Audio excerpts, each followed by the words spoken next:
All right, welcome to this next example. In this video, we are going to look at how to identify traffic destined to specific service ports. Okay. So Calico flow logs record the destination service ports. All right.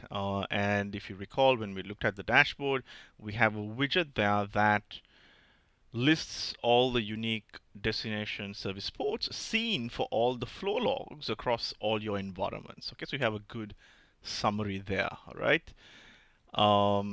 And in my lab clusters here, if you look at it, we can see at a glance that most of the flow records, not necessarily volume but flow records, were destined towards port 53 DNS. All right. Now you can use this widget to, let's say for example, identify all workloads communicating, let's say on a specific port. All right. In this example here, let's say if you want to identify workloads communicating to a particular database on port 2379, you could apply a filter for that particular port, and then you will have a list of all the workloads.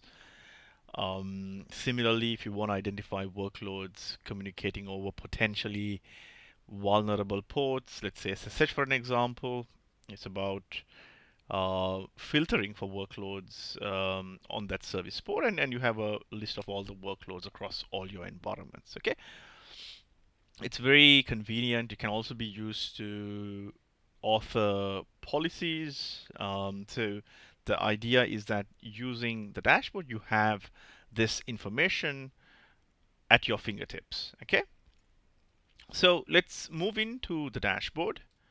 Right, so in the dashboard, if you navigate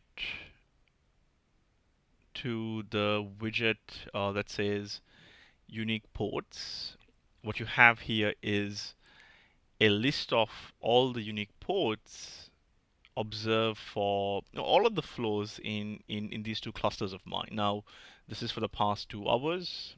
I can modify the time window here. It could be even for a few days. Okay.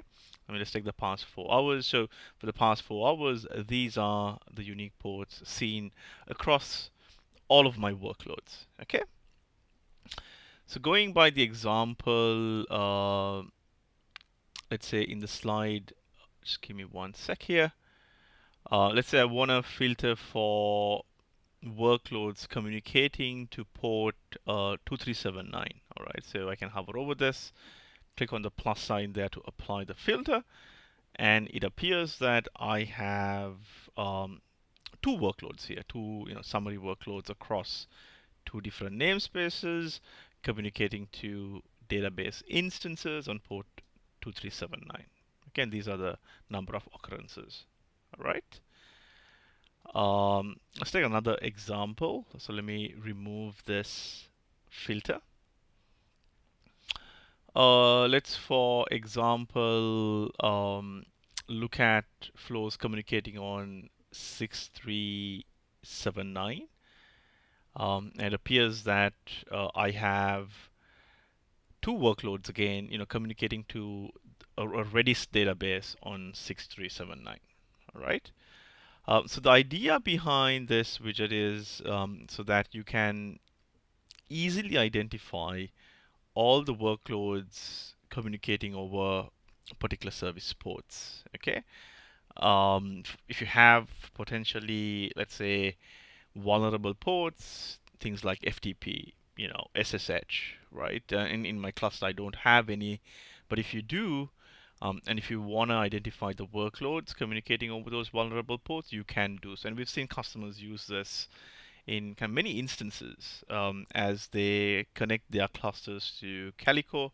They're able to immediately identify such workloads and take remedial measures. And as they take these measures, they could even, as we looked in the previous video, identify the processes either receiving or sending these connections, and bring it to the notice of the respective app development teams to remediate such issues. Okay.